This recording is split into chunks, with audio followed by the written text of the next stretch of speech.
I think my last and final question for this video today. So, what if Mr. Trump wins, and I hope he wins? How will this affect the relationship between the United States and Russia? Because Trump has been talking about getting quote unquote getting along with Russia for the past 5 years. Putin and Trump need to coordinate on Kyrgyzstan. That's on ISIS, on China. They need to coordinate on a Central Asian former Soviet sphere. They need to coordinate on that. Yeah. Russia needs American help on rebuilding a kind of a Soviet sphere of influence on that. I agree. Yeah. Compromise on that could be that European Union is not part of the Eurasian Union of Moscow, but that Europe is a separate power, but also separate from Atlanticism, so that Western Europe is its own individual, a civilizational zone that's not part of a grand Eurasia like Dugin talked about, or the Eurasianist or neo-Eurasianist tradition. That Western Europe, that could be the trade-off. That Russia needs to kind of get in touch with its own logos, which I reject as like a very heavily, Peter the Great, St. Petersburg. I reject the idea that the logos of Russia is primarily the, Swedish, Viking, Scandinavian logos. Yeah, I don't believe dude, I'm sorry for interrupting you, but I also think that Russia is neither European nor Asian. I think that Russia is just like China, a sovereign civilization. Would you agree on? Yes, but there are part of Russian hardcore nationalists that believe in a little Russia, and they believe that Russia is a extension of Nordic civilization. And we know about I disagree. We know about the first Russian kings and the Byzantine Empire. We know about the history with the Varangians, and so we know this already. The Kievan Rus and the first line of, we know this already. By the way, it's still being. I'm sorry for interrupting you again, but I just cannot resist by saying that the origins of the Varangians is still debating. There are some people who are there Scandinavian. There are people who say that the Varangians were Scandinavians. They are called Normanists. But there are other people who say that the Varangians were actually Slavs, like Western Slavs, Baltic Slavs, but they were not Scandinavians. And these people, the polemic continues to this day. It's still the debatable questions, but of actually who Varangians actually were.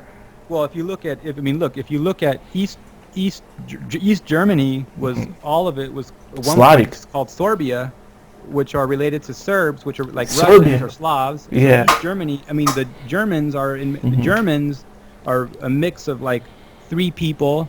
They're obviously Franks, which come from Armenia.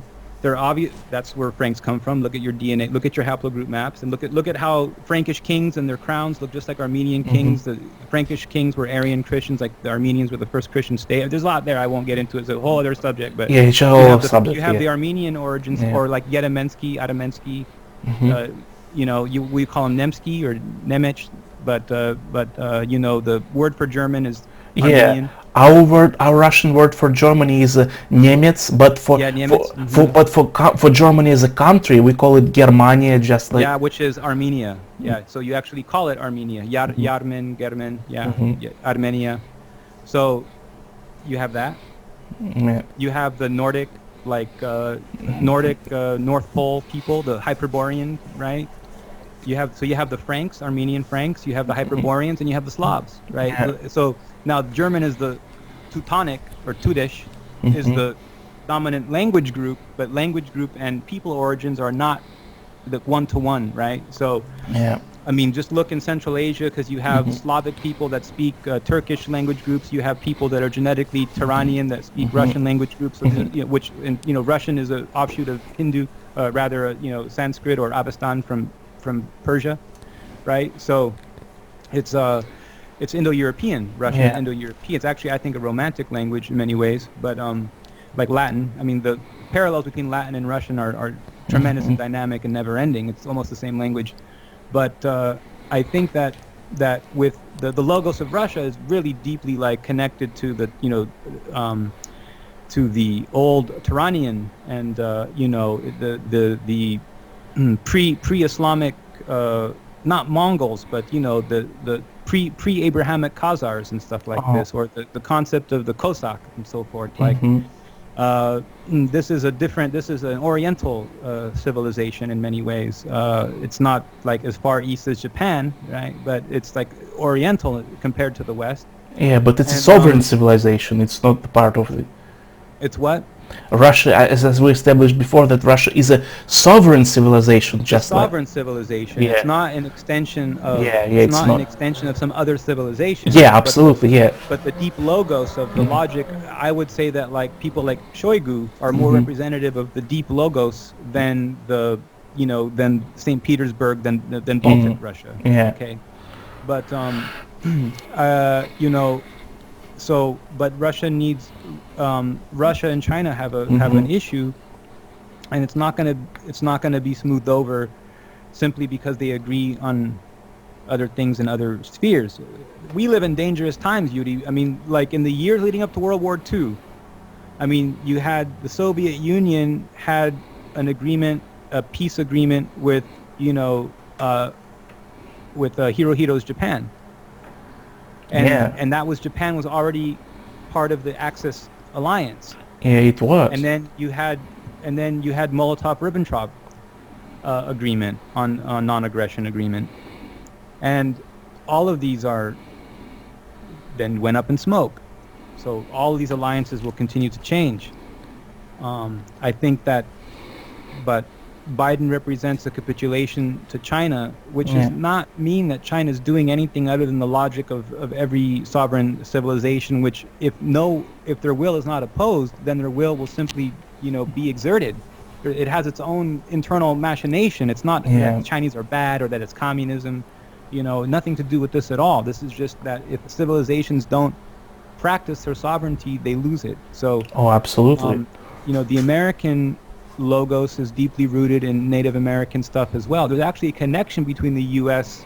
and Russia in that they share this Tengric Turanian logos that Native Americans are related to a Beringian and Siberian Tribes. Turanian civilization. That they have the same shamanic tradition. The people look very similar. They live in the same houses. They wear the same folkloric war. They have the same gods. So this is a very, very interesting thing. The animism. They Yeah. have the same totems. So the Native American connection with Russian indigenous, pre Catherine the Great Russians, Yeah. The United States will have to redefine its logos. It's definitely not like the white Anglo-Saxon Protestant tradition. That's part of it, the settler colonial tradition. But, the United States is cowboys and Indians. Yeah. Like about half of the U.S. landmass was part of Mexico before. So, or more than a third, whatever that is. So it's a big, big, deep part of it, I mean, you can't, when you're in New Mexico and you're, on ayahuasca and stuff and you're seeing like lights and you're being whatever is going on and stuff, like that's not like the Anglo-Saxon Protestant tradition that you're seeing there. All the stuff with like the Marfa lights or the sacred geography of parts of the American Southwest that were like, mystical Native American lands and stuff. Like this is not like because of pilgrims, okay? So, but that's part of American power. That's why like a lot of NASA stuff, JPL and all this, and black magic and different stuff. Like I'm telling you, man, this is very deep. So, Yeah. I don't talk about this stuff with people like on YouTube, but like, normally we talk about the boring stuff, but this is the real stuff. I thought That's people great. might be interested in what's really going on and Yeah. how it was that like I was connected to Dugan and what happened with all of that. And people like, well, Joaquin's not a mysticist. He's not like into this stuff. No, Joaquin, he has his own thing. He has his views and he understands how these things work. Actually, he just talks about boring geopolitics, but that's only like a superficial, superstructural, part of the Maya, of the illusion that we're in. But anyhow, so there you go. Yeah. Okay, so if Trump wins and helps Russia to reestablish its to reassert its sphere of influence in the Soviet Union, so I have just came up with this question. But all of my questions before that were scripted, so I don't just like pull the questions out of my ass, I just I want to ask you this question, but I've just came up with it about the START agreement, will it be extended if Trump wins the START agreement? You see what I mean? The rocket weaponry? It really depends. It could probably be adjusted Yeah. to China. address issues of range. I think that START agreement would, well, I think since the terrain is going to be former Soviet Central Asia, Russia's next conflicts will be in where its last big conflict was, you know. So it's gonna be hopefully farther east and south from there, but it's going to be an extension of those first conflicts that Putin was involved in his first couple years in power with Chechnya. It's going to be that. It's going to be from there and farther east. Those are going to be Russia's conflicts. I think that those are just agreements, and you can get rid of an agreement, and then some people are happy on paper, but then you reintroduce the agreement backdoor. I don't think even the agreements don't even get followed if you don't have, look, like if Russia or countries are being so far favored or so far disfavored, and then some other agreement gets broken, well, you've got nothing to hold on them. There's that you can't like have more sanctions on some country, or you can't like let a country rape you further. So it's not, there's nothing there. I think that these are just headlines and stuff, and it gives people like the press office something to talk about, and I write about it and stuff, but in reality I don't think it's so big of a deal. Yeah. Okay, Joaquin, we're recording, it's already like 1 hour 50 minutes, so we'll stop right now, and I will like save the video, and then I will split it into 5, maybe 6, maybe 5 parts, and and I won't upload like one big video. I want to split it up. Yeah, there you go. Yeah. Okay, Joaquin, it has been a great pleasure to have you on my channel once again. Likewise, I'm glad to have done it, and I hope this went well for you too. Yeah. So see you next time, Joaquin. All right, I'll see you. After we shall see what will happen after the election, and then we'll big time. Yeah, big we'll time. do that. Yeah, we'll be back. Okay. Bye bye. До свидания. До свидания.